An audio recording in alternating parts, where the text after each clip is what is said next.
SBN online study में आप सभी का स्वागत है। आज मैं आपके लिए बेसिक कैलकुलेशन का पार्ट नंबर 6 लेके आया हूं। इसके पहले हमने बेसिक कैलकुलेशन के 5 भाग किए हैं। यदि आपने अभी तक वो नहीं देखे हैं तो उनको देख लीजिए और अपनी बेसिक कैलकुलेशन स्ट्रॉन्ग कर लीजिए। आज जो हम सीखेंगे वो सीखेंगे समीकरण कि समीकरण क्या होती है, समीकरण को कैसे हल किया जाता है, समीकरण के क्या क्या भाग होते हैं, इन सब चीजों को समझेंगे। आप चाहे किसी भी क्लास के हों, आपके लिए अत्यंत आवश्यक है। यदि आपको समीकरण हल करने में दिक्कत आती है, आपका बेसिक कमजोर है, तो आज हम समीकरण से शुरुआत कर रहे हैं और समीकरण 0 लेवल से हाई लेवल तक लेके जाएंगे। आप चाहे 11, 12 आगे भी बहुत सारी जगह चलती है, तो समीकरणों को हम करना शुरू करते हैं। तो आइए देखिए समीकरण के क्या क्या भाग होते हैं। समीकरण में 2 भाग होते हैं। सबसे पहले जिन भागों पे आपको ध्यान देना है, समीकरण के 2 भाग होते हैं। एक आपको मिलेगा इस प्रकार का निशान। क्या मिलेगा आपको? समीकरण जब भी देखेंगे तो समीकरण में आपको क्या मिलेगा? एक इस तरीके का निशान मिलेगा। क्या मिलेगा? निशान। इस निशान को हम क्या कहते हैं वो समझ लीजिए। इस निशान को हम लोग कहते हैं बराबर। क्या कहते हैं हम लोग? बराबर। और ये क्या होता है? बराबर का चिन्ह। बराबर का चिन्ह होता है। तो आ रही है आपको बात समझ में? क्या पढ़ रहे हैं हम? समीकरण। समीकरण जब भी देखेंगे आप, जब कभी भी समीकरण देखेंगे तो आपको समीकरण में ये निशान जरूर मिलेगा। इस निशान का मतलब क्या होता है? बराबर का चिन्ह। क्या मतलब होता है? बराबर का चिन्ह। अच्छा, एक चीज देखिए, अब ये मेरा दायां हाथ है। कौन सा हाथ है? दायां हाथ। तो जो हिस्सा मेरे दाएं हाथ की तरफ होगा, जो हिस्सा मेरे दाएं हाथ की तरफ होगा, वो कौन सा हिस्सा कहलाएगा? दायां पक्ष। क्या कहलाएगा? जो हिस्सा दाएं हाथ की तरफ होगा वो क्या कहलाएगा? दायां पक्ष। यानी कि ये वाला जो हिस्सा होगा मेरा, इस तरफ वाला, ये जो मेरा हिस्सा होगा, ये कौन सा हिस्सा कहलाएगा? दायां पक्ष। क्या कहलाएगा? दायां पक्ष। क्या कहलाएगा हमारा? दायां पक्ष। यानी राइट हैंड साइड। क्या कहलाएगा हमारा? दायां पक्ष। दाएं पक्ष का मतलब होता है राइट हैंड साइड। जो हिस्सा मेरे बाएं हाथ की तरफ होगा, ये देखिए मेरा बायां हाथ है, आपको दिखाई दे रहा है, ये मेरा कौन सा हाथ है? बायां हाथ। तो जो हिस्सा मेरे बाएं हाथ की तरफ होगा, कौन सा हिस्सा? जो हिस्सा मेरे बाएं हाथ की तरफ होगा वो कौन सा हिस्सा होगा? बायां पक्ष। कौन सा पक्ष होगा? बायां पक्ष। बिल्कुल बेसिक कैलकुलेशन से शुरुआत कर रहे हैं हम लोग। ये जो मेरा हिस्सा होगा इस तरफ वाला, कौन सा हिस्सा होगा? ये बायां पक्ष। बाएं पक्ष से मतलब क्या है?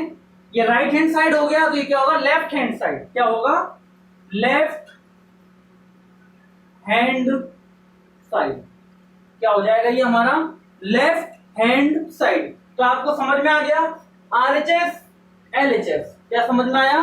RHS LHS, दायां पक्ष, बायां पक्ष, और बीच में क्या होगा? बराबर का निशान होगा। इस बात में कोई डाउट? सब कुछ क्लियर है? दायां पक्ष, बायां पक्ष, और बीच में क्या होगा? बराबर का निशान। तो लिख लीजिए इसको, फिर इसके आगे चलते हैं। मिटा दिया जाए इसे। आप लोगों ने समझ लिया? चलिए आगे चलते हैं। इसको लिखने के बाद समीकरण में 2 चीजें और होती है। समीकरण में 2 चीजें और होती है हमारे पास। एक होता है हमारे पास चर। एक हमारे पास क्या होता है? समीकरण में चर होता है। एक हमारे पास समीकरण में क्या होता है? अचर होता है। एक हमारे पास समीकरण में क्या होता है? चर मिलेगा हमें, और एक समीकरण में हमें क्या मिलेगा? अचर मिलेगा। दोनों ही चीजें मिलेगी, दोनों ही चीजों की पहचान होनी चाहिए। तो आइए देखते हैं चर और अचर क्या होते हैं। चर सीधी सी बात है, ऐसी राशि जिसका मान क्या हो? चर, यानी कि चलता रहे, बदलता रहे, वो हमारा किस में आता है? चर में। अचर में क्या होता है? अचर में सीधी सी एक बात याद रखनी है, गिनती। अचर में क्या याद रखना है आपको? सीधा सा गिनती। यानी अचर कौन से पद होते हैं हमारे? अचर कौन से पद होते हैं हमारे? गिनती। क्या होती है हमारी? गिनती। अब गिनती कैसी? आप जानते हो, काउंटिंग। 0 हो सकता है, 1 हो सकता है, 2, 3, 4, डैफ डैफ डैफ। ये हमारे क्या होते हैं? अचर होते हैं। चर कौन कौन से होते हैं हमारे पास? चर में क्या हो गया? x, y, Z, T, W, ये सब जिनके मान अज्ञात होते हैं, ये सब हमारे क्या होते हैं, चर होते हैं। क्या होते हैं, हमारे चर होते हैं। तो अब ये देखिए कि चर और अचर दोनों को कैसे समझा जाए, एक इसका उदाहरण लिया जाए। तो देखिए इसका एक उदाहरण ले रहे हैं हम लोग। मान लीजिए मैंने लिखा 3x प्लस 5y बराबर 4। मैंने क्या लिखा, एक समीकरण लिखी आपके सामने। क्या समीकरण लिखी, 3x प्लस 5y बराबर 4। तो सबसे पहले पहचान कर लिया जाए एलएचएस क्या है, आरएचएस क्या है, जो मैंने आपको पहले बताया था। ये जो है हमारा ये क्या हमारा आरएचएस है, right hand side. Right hand side का मतलब क्या हुआ, दायां पक्ष। ये हमारा क्या हो गया, दायां पक्ष। ठीक है, आ रहा है आपको समझ में। ये हमारा क्या हो गया, बराबर का निशान, जो मैंने आपको बताया था। बराबर के निशान के इस तरफ, बराबर के निशान के इस तरफ मेरा ये बायां हाथ है ना, कौन सा हाथ है, बायां हाथ। इसका मतलब ये क्या है, हमारा बायां पक्ष। यानी ये हमारा क्या हो गया, लेफ्ट हैंड साइड। क्या हो गया हमारा, लेफ्ट हैंड साइड। यानी कि क्या मतलब हुआ, बायां पक्ष, बायां पक्ष। ये बात क्लियर समझ में आ गई आपको, दायां पक्ष समझ में आ गया, बायां पक्ष समझ में आ गया। अब बात करते हैं चर अचर की, चर और अचर की। मैंने कहा था आपको चर क्या होगा हमारा, यहां पर देखिए चर x होगा कोमा y होगा। चर हमारा क्या होगा, x होगा और y होगा। अचर में हमारा क्या आता है बताइए, अचर, अचर में मैंने बताया था क्या आती है, गिनती आती है। अचर में क्या आती है, गिनती। तो अचर में क्या है, x के साथ में कितना है 3, y के साथ में कितना है 5 और अकेला कौन है 4। तो अचर हमारा क्या हो गया 3, 5, 4 और चर क्या हो गया हमारा x, y। चर क्या हो गया हमारा x, y। यहां तक आया आपको समझ में। अब देखिए अब हम लोग कुछ समीकरणों की सहायता से चर और अचर को पहचानना सीखेंगे कि चर क्या होता है, अचर क्या होता है। तो देखिए मैंने यहाँ पर एक सारणी बनाई है। सबसे पहले हमारे पास क्या लिखे हुए हैं, समीकरण। ये कुछ हमारे पास क्या लिखे हुए हैं, समीकरण लिखे हुए हैं। इन समीकरणों में हम किसकी पहचान करेंगे, चर राशि की पहचान करेंगे, चर क्या होता है, और किसकी पहचान करेंगे, अचर क्या होता है। दोनों को समझेंगे विस्तार से। देखिए क्या होता है, सबसे पहले पहचान करते हैं चर। तो चर क्या है, इसके अंदर x और इसके अंदर क्या है y, x और क्या है y। इसके अंदर देखिए यहां भी क्या है x, y, यहां भी क्या है हमारे पास चर x, y। यहां पर हमारे पास चर क्या, केवल y। x हमारे पास नहीं है, केवल हमारे पास क्या है y। तो y क्या हो गया हमारा यहाँ पर अचर हो गया, सॉरी चर हो गया। यहां पर हमारे पास क्या है x और y, यहाँ भी हमारे पास क्या है x और y, यहाँ भी हमारे पास क्या है x और y। ठीक है, यहाँ तक कोई दिक्कत नहीं है। एक समीकरण और ले लेते हैं। जैसे मान लीजिए अब होता है यहाँ पर ये मेरे पास होता है 4 y तो हमने बहुत ले लिए, 4p प्लस 2p बराबर मान लो k दिया हुआ है। ये समीकरण है। तो अब चर क्या है हमारे पास बताइए, चर क्या है हमारे पास, t comma p comma k। ये क्या हो गए हमारे चर राशियां हो गई। अब हम लोग देखते हैं अचर राशियां कौन कौन सी होती है। तो अचर राशियां देखिए यहां कितनी अचर राशि 2 कोमा y के साथ में क्या है -5 कोमा और 0 भी है, चाहो तो वहां लिख दो, बाकी 0 लिखने का कोई मतलब नहीं होता है। यहां पर क्या है -4 कोमा। अब देखो y के साथ में कुछ नहीं है, यहाँ पर y के साथ में कुछ नहीं है। तो जब कभी भी इस प्रकार लिखा हुआ हो कहीं पर 5, तो हम उसको 5 गुणा 1 लिख देते हैं ना। तो कहीं पे लिखा है y, तो 1 गुणा y माना जाएगा। क्या माना जाएगा, 1 गुणा y माना जाएगा। इसका मतलब क्या है, y के गुणा में कितना है 1, y के गुणा में कितना है 1। ठीक है, तो अभी हमारे पास कितना है -4 और कितना है 5। जब कभी भी ऐसी कंडीशन आएगी, अभी इसके भी उदाहरण हम देखेंगे। कहिए यहाँ कितना है 5, यहाँ देखिए 4 यहां देखिए, अब देखिए यहां पर जो है इसको ऐसे लिखेंगे, ऐसे लिखा हुआ है x/2। इसका मतलब होता है 1 गुणा x/2, यानी कि हमारा कितना हो जाएगा 1/2। कितना हो जाएगा 1/2। केवल 2, नीचे तो कैसे रहेगा, ऊपर भी तो कुछ रहना चाहिए, अंश में कुछ होना जरूरी, तभी तो हर में 2 आएगा। तो अंश में कितना रहेगा 1। क्यों रहेगा 1? क्योंकि 1 क्या होता है, सभी संख्याओं के गुणा में होता है। ठीक है, तो 1/2। यहां कितना रहेगा 3, यहां कितना रहेगा 1/4, यहां कितना रहेगा हमारे पास 1/4। यहां देखिए कितना है 0.3, कोमा यहां कितना है 1/2, कोमा यहां कितना है 6/7। तो चर और अचर की पहचान आप लोग आसानी से सीख पा रहे होंगे। अचर का मतलब क्या होता है, सीधी सी बात मैं बता दूं, गिनती संख्याएं। क्या मतलब होता है, गिनती कह सकते हैं हम, या फिर संख्याएं।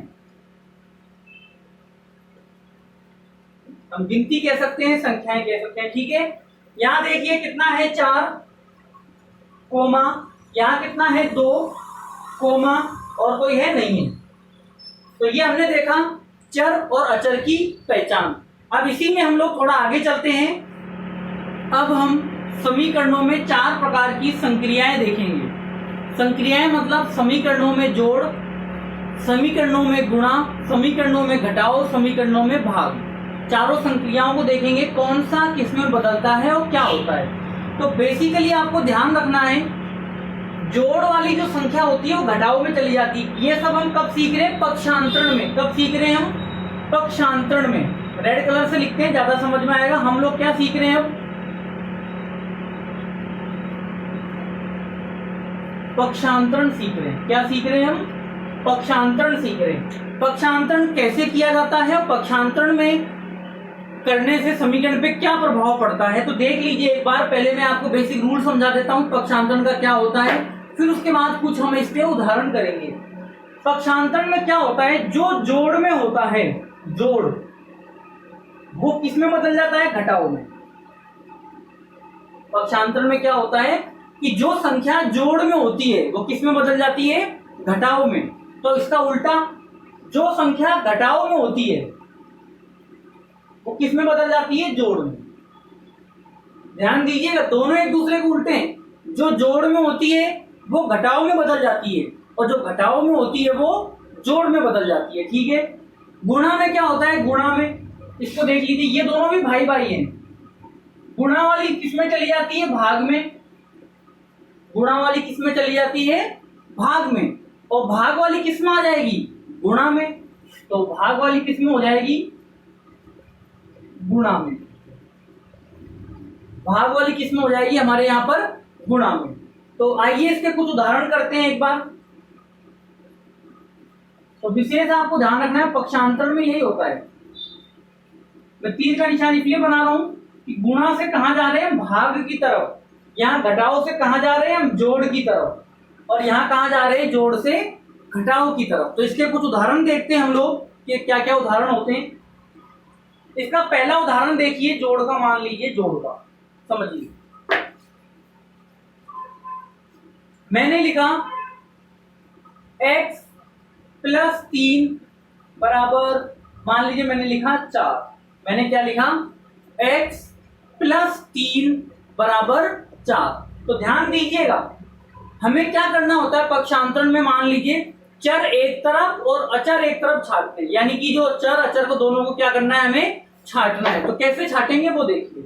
यहां देखिए x + 3 बराबर 4। अब 3 देखिए कैसा है, यहाँ पर 3 जोड़ में है। 3 कैसा है, देखिए जोड़ में। 3 कैसा है, प्लस में। 3 कैसा है हमारे पास, प्लस में। तो पक्षांतरण में क्या होगा, ये जो 3 है कहां चला जाएगा, यहां चला जाएगा। पक्षांतर में 3 क्या होगा, क्या होगा, बाएं पक्ष से उठा के कहां कर देंगे, दाएं पक्ष में। 3 को हम लोग क्या करेंगे, बाएं पक्ष से उठा के कहां कर देंगे, दाएं पक्ष में कर देंगे। आ रही बात समझ में, बाएं पक्ष से उठा के हम कहां कर देंगे, दाएं पक्ष में कर देंगे।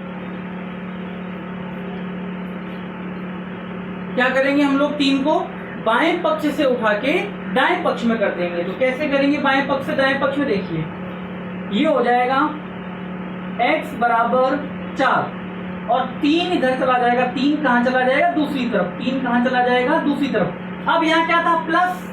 क्या था? प्लस। यानी क्या था हमारे पास? जोड़। क्या बन जाएगा? ये घटाओ, यानी कि -3। क्या बन जाएगा? -3। 3 कैसा था? जोड़ में, प्लस में। उधर जाके दूसरी तरफ जाके क्या बन जाएगा? माइनस में। तो कितना हो गया हमारे पास? x बराबर 4 - 3। 4 में से 1 घटाएंगे तो क्या बचेगा हमारे? 4 में से 3 घटाएंगे तो क्या बचेगा? 1 बचेगा हमारे पास। तो x बराबर कितना हो गया? 1। ये हमारा क्या हो गया? आंसर हो गया। आई बात समझ में? एक और प्रश्न देखते हैं जोड़ घटाओ का। इधर देखते हैं दूसरा प्रश्न हम लोग देखते हैं। दूसरा प्रश्न क्या कहता है हमारा? जैसे मान लीजिए मैंने लिखा x प्लस 6 लिखा, बराबर में मान लीजिए मैंने लिखा 2। मैंने क्या लिखा? x प्लस 6 बराबर में मैंने क्या लिखा? 2। तो क्या होगा बताइए? x बराबर 2। x बराबर 2 और जो ये 6 था मेरा, ये 6 क्या होगा मेरा? उठ के इधर आ जाएगा। 6 क्या होगा मेरा? पक्षांतरण होके बाईं तरफ से उठ के कहां चला जाएगा? दाईं तरफ, दूसरी तरफ चला जाएगा। तो कितना हो जाएगा? 6। अब चिन्ह बदलेगा। जोड़ वाला चिन्ह बदलता है घटाओ में, घटाओ वाला जोड़ में, जोड़ वाला घटाओ में। तो 6 कैसा था? प्लस का। उधर जाके कैसा हो जाएगा? माइनस का। तो x बराबर अब बताइए, 2 के आगे कोई चिन्ह नहीं था तो प्लस का। ये आप पढ़ चुके हैं पहले मेरे बेसिक कैलकुलेशन वाले पार्ट में। चिन्ह अलग अलग तो संख्याएं घटेंगी, चिन्ह अलग अलग तो संख्याएं घटेगी। 6 में से 2 घटाया तो 4, 6 में से 2 घटाया तो 4। और बड़ी संख्या किसकी है वो देखिए, बड़ी संख्या किसकी है? माइनस की। तो आंसर क्या आएगा? -4 आएगा। आंसर कितना आएगा हमारे पास? -4 आएगा। एक और देखिए इसका तीसरा प्रश्न। तीसरा देख लीजिए, 3 उदाहरण कर लेते हैं। मैंने लिखा मान लीजिए x प्लस मान लीजिए कुछ भी लिख दिया मैंने, 15 लिख दिया और बराबर में मैंने ले लिया 10। बराबर में मैंने क्या ले लिया? 10। तो क्या बनेगा बताइए? x बराबर 10 और ये 15।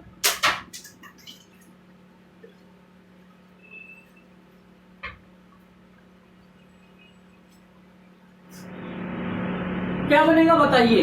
बताइए फटाफट। x प्लस 15 बराबर 10। 10 प्लस 15 उधर जाके क्या हो जाएगा? -15। तो -15 आया समझ? -15 क्यों हो गया?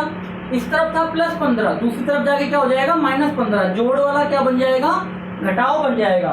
तो कितना हो गया हमारे पास? x बराबर -5। ये हमारा क्या हो गया? आंसर। ये हमारा क्या हो गया?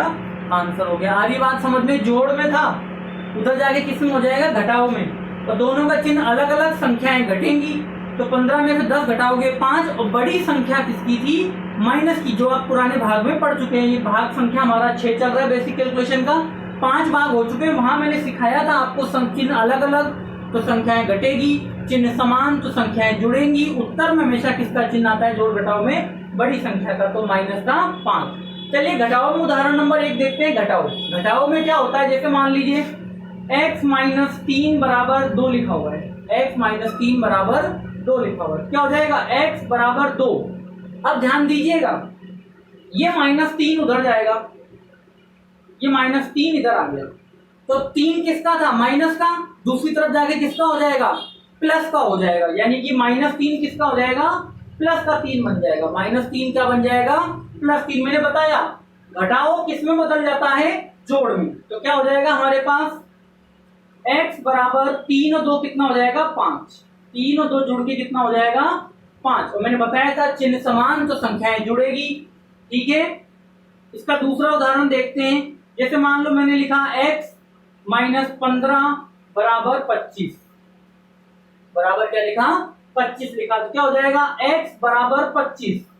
अब जो -15 है वो दूसरी तरफ जाएगा, ये -15 इस तरफ जाएगा। तो कितना हो जाएगा? 15 हो जाएगा। -15 था ना, उधर जाके क्या हो जाएगा? +15। क्यों? क्योंकि घटाओ किस में बदल जाता है? जोड़ में। तो ये कितना हो जाएगा? प्लस का 15 हो जाएगा। प्लस का कितना हो जाएगा? 15। तो हमारा आंसर क्या हो गया? x बराबर दोनों को जोड़ दीजिए, कितना हो गया 40। ये हमारा क्या हो गया, आंसर हो गया। एक और उदाहरण देखिए इसका, तीसरा क्या कहता है हमारा, जैसे मान लीजिए मैंने लिखा x -10 बराबर -18, x -10 बराबर -18, तो क्या होगा देखिए x बराबर -18। अब ये 10 उधर जाएगा, -10 क्या होगा, इधर दूसरी तरफ चला जाएगा, तो क्या हो जाएगा बताइए 10, और ये किसका था, माइनस का, उधर जाके किसका हो जाएगा प्लस, पक्षांतरण करेंगे तो क्या हो जाएगा +10। तो x बराबर कितना आएगा बताओ, दोनों का चिन्ह अलग अलग, संख्याएं घटेंगी, 18 में से 10 घटाओगे तो 8, और बड़ी संख्या माइनस की है तो माइनस का 8। ये हमारा क्या हो गया, आंसर हो गया। तो यहां तक आया समझ में। अब चलते हैं गुणा में। गुणा में क्या होता है, गुणा का जो पद होता है वो किस में चला जाता है, भाग में। गुणा वाला पद किस में चला जाता है, भाग में चला जाता है। तो देखिए कैसे, इसका भी पहला उदाहरण देखते हैं। मैंने लिखा x, 4x बराबर मैंने लिखा 8, मैंने क्या लिखा 4x बराबर 8। यहाँ 4x का मतलब होता है, 4x का मतलब होता है 4 गुणा x। क्या मतलब होता है, 4x का मतलब क्या होता है, 4 गुणा x। तो क्या हो जाएगा बताइए, x बराबर 8/4, 4 गुणा में था ना, 4 गुणा में था तो उधर जाके किस में जाएगा, भाग में। यानी इस तरीके से जाएगा ये, x बराबर 8/4, गुणा में था तो किस में जाएगा, भाग में जाएगा। और इसको लिखने का तरीका क्या होता है, 8/4। भाग को कैसे लिखा जाता है, 8/4। सारी बात समझ में, मिटा रहे हैं। चलिए आगे चलते हैं अब हम लोग। तो x बराबर कितना हो गया, 8 में 4 का भाग दोगे 2 बार, ये हमारा क्या हो गया, आंसर हो गया। चलिए एक और देखते हैं हम लोग, गुणा वाला एक और देखते हैं।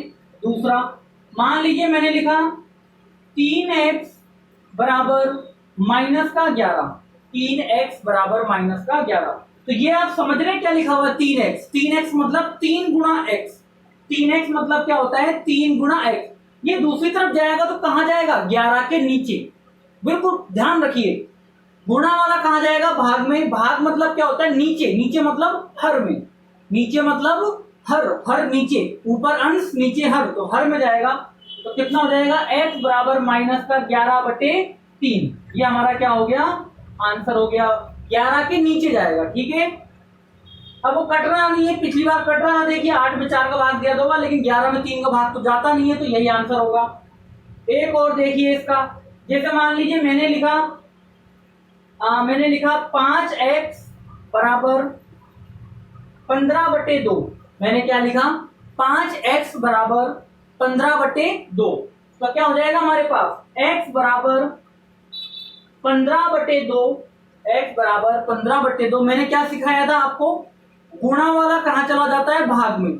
भाग मतलब नीचे, नीचे मतलब हर में। हर में तो पहले से ही 2 आ रहा है, आने दीजिए, क्या दिक्कत है, 2 आ रहा है, उसके बगल में किसको लगा बिठा दीजिए, 5 को बिठा दीजिए, 2, और यहाँ कितना हो गया, 5 हो गया। वो भी 5 भी नीचे जाएगा भाग में। तो x बराबर कितना हो गया, 5, तो कितना हो गया 15/5 दूनी 10। तो देखिए 5 का भाग 15 में कितनी बार जाएगा, 3 बार, और 5 का भाग 10 में जाएगा 2 बार। ये क्या हो गया, हमारा आंसर हो गया। ये हमारा काटना बोलते हैं इसे, ठीक है, बेसिक कैलकुलेशन में है ये, आप देख लीजिएगा।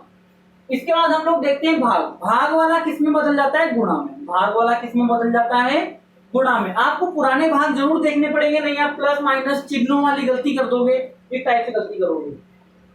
तो देखिए हमारा भाग वाला किस में बदल जाएगा, गुणा में। पहला मैंने लिखा x/3 बराबर 4, x/3 बराबर 4।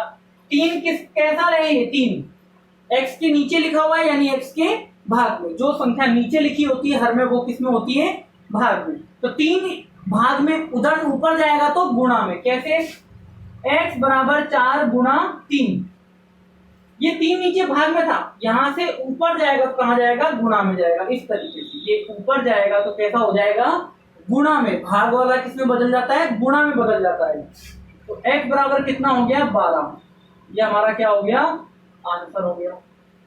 दूसरा देखिए, x बटे 2 बराबर मान लीजिए 6 है, तो क्या हो जाएगा बताइए, x बराबर 6 गुणा 2, ये भाग में था ना 2, उधर जाएगा तो किस में चला जाएगा, गुणा में, तो कितना हो जाएगा, x बराबर 6 दूनी 12, ये हमारा क्या हो गया, आंसर हो गया।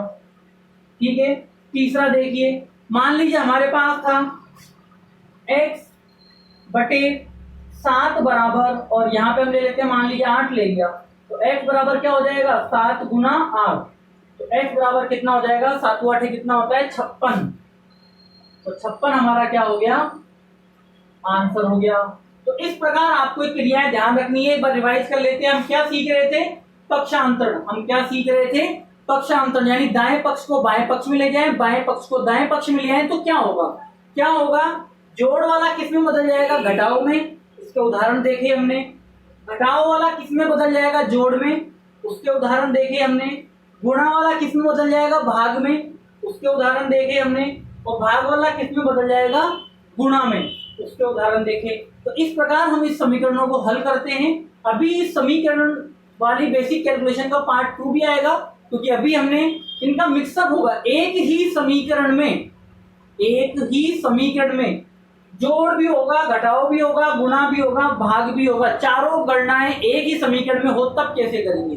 तो उसके लिए हमें इसका अगला भाग संख्या 7 देखना पड़ेगा, जो आगे हम लेकर के आएंगे। अभी आपने यहाँ तक समझा समीकरण क्या होती है, समीकरण की बिल्कुल बेसिक कैलकुलेशन देखी, जोड़ कैसे चलता है समीकरणों में, घटाओ कैसे चलता है, गुणा कैसे चलता है, भाग कैसे चलता है, पक्षांतरण सीखा हमने। अब इसके बाद जब हम सीखेंगे तो समीकरणों को हल करना सीखेंगे। अगला जो भाग होगा हमारा समीकरणों को हल करने वाला होगा। अभी मैं आपको कुछ सवाल होमवर्क में दे देता हूं जो आपको करने हैं। मैं इसको मिटा रहा हूं ताकि आप लोगों को होमवर्क नोट कराया जा सके। आप अपने सवालों को करके मुझे व्हाट्सएप भी कर सकते हैं। तो कुछ प्रश्न मैं आपको हल करने के लिए दे रहा हूं, आप इन प्रश्नों को हल करिए ताकि आपको ज्यादा समझ में आएगा। और इसका आंसर मुझे भेज सकते हैं 9414197052। और अपने दोस्तों को, फ्रेंड्स को बताइए कि यहाँ पर बेसिक से किस प्रकार क्लासें चल रही है, और उनको कहिए YouTube पर हमें ढूंढने के लिए आप लोग लिख सकते हैं YouTube पर SBN, YouTube पर हमें ढूंढने के लिए लिख सकते हैं SBN.online स्टडी। इस प्रकार जब आप YouTube पे लिख के सर्च करेंगे तो हमारा आइकन आपको मिल जाएगा, एक बल्ब जलता हुआ है और बल्ब के चारों तरफ इस तरीके से लाइटिंग है और यहाँ पे लिखा हुआ मिलेगा, इस तरीके का आइकन मिलेगा। YouTube पर हमें ढूंढ सकते हैं, लोगों को बता सकते हैं। YouTube पर जाते ही SBN.online स्टडी लिखते ही मिल जाएगा हमारा चैनल। आपको होमवर्क दे देता हूं मैं, होमवर्क आप भेज सकते हैं। जैसे पहला सवाल ले लीजिए, x प्लस मान लीजिए 5 बराबर 18, दूसरा ले लीजिए x माइनस 6 बराबर 3, तीसरा ले लीजिए x बटे 15 बराबर 19, और चौथा ले लीजिए x, गुणा वाला नहीं दिया ना, आपको गुणा वाला दे देते हैं, 47x बराबर 112। ये करना है आप। ये 4 प्रश्न होमवर्क में है, इन चारों प्रश्नों को करके आप हमें व्हाट्सएप कर सकते हैं। तो वीडियो आपको अच्छा लगा हो, लाइक करें, शेयर करें, सब्सक्राइब करें और सभी को बताएं, अधिक से अधिक शेयर करें ताकि और भी जो कमजोर बच्चे हैं वो हमसे जुड़ सकें और बेसिक कैलकुलेशन बहुत ही अच्छे तरीके से सीख सकें। तो धन्यवाद, खुश रहिए, मुस्कुराते रहिए, इसी प्रकार हमसे जुड़े रहिए निरंतर अच्छी स्टडी के लिए। Thank you.